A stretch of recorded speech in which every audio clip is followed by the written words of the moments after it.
Great. Good morning, everybody. It's the end of the week at City Hall. And again, I want to try and get you up to date on some of the things that have happened and talk to you about some of the things that will be happening in the days and week ahead. Last weekend, I had the chance to join the firefighters for the Niagara Falls Firefighters Toy Fun Telethon. And I think it was a success. The firefighters will be out making Christmas a little brighter for over 700 children in our community. So congratulations to them. Thank you for their continued commitment. This weekend, I will be with the Niagara Falls Police Department as they continue their tradition of the program Shop with a Cop at one of the department stores, and they too will be assisting to make Christmas a little bit brighter for a number of children in our community. So I look forward to that this Saturday.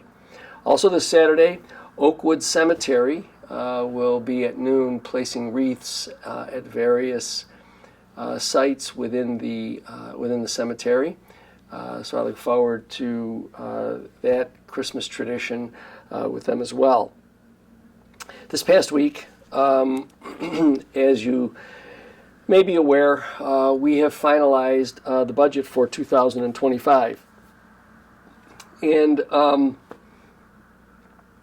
I was encouraged by the conversation that I had with the council chair person, particularly on the issue of how executive and legislative relations really need to be in the preparation of a budget.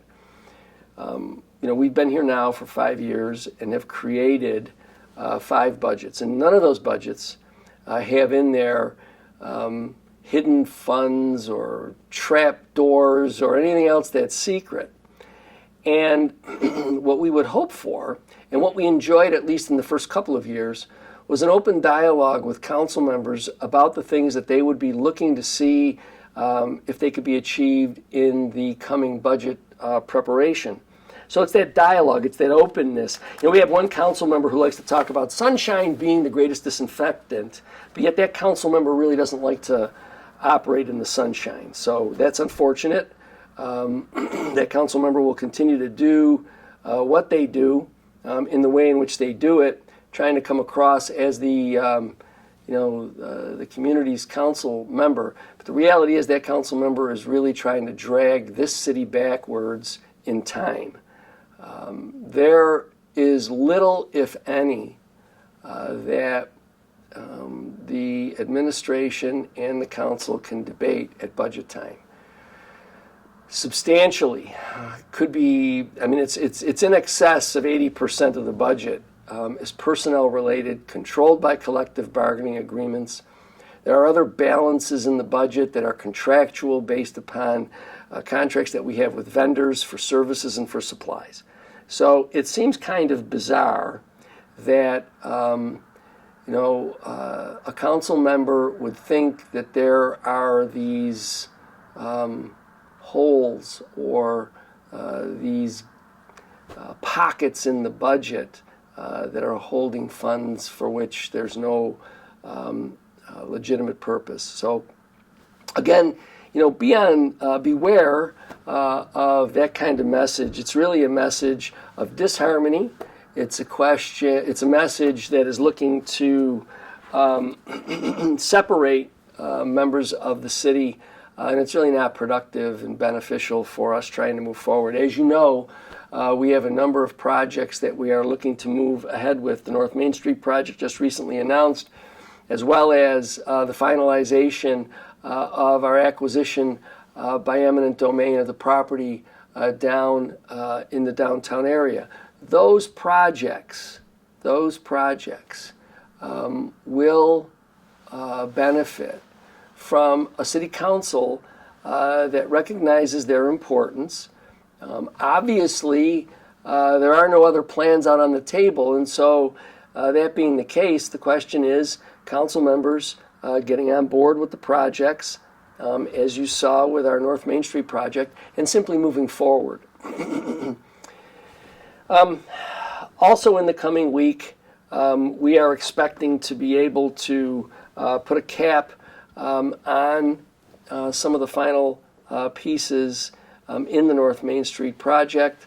We will be convening our committee to talk about how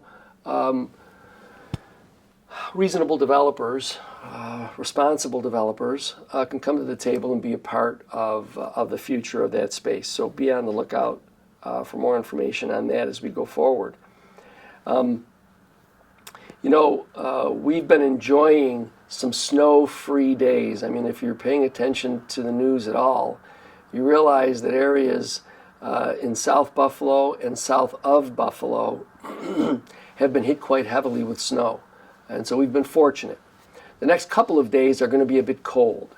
So while our crews will be out there treating the roads with salt, you have to remember that when it is windy in the next few days, promise to have a little bit of wind action. The road could appear dry as a result of the treatment by salt, but one gust of wind will take that road and ice it over again. So let me just say that if you're out and about, I know Christmas shopping's going on, visits from family and friends out of town and across town are happening, holiday celebrations and Christmas parties. So just be careful as you're out there, be careful as you're driving about. With the roads still being like this, you'll still see people operating with bicycles or with scooters or a number of other vehicles on the road. And so it's important for us who are operating motor vehicles to be attentive and to be careful. But if you are out and about, please make sure that you get downtown. You'll see some of the beautiful lights as well as the Christmas tree, both on Old Fall Street and at the Seneca Niagara Casino. It's a great Christmas spirit downtown. So if you're going to be out this week, and please make sure you get down there to see some of the beautiful lights. And again, I look forward to talking to you again next week.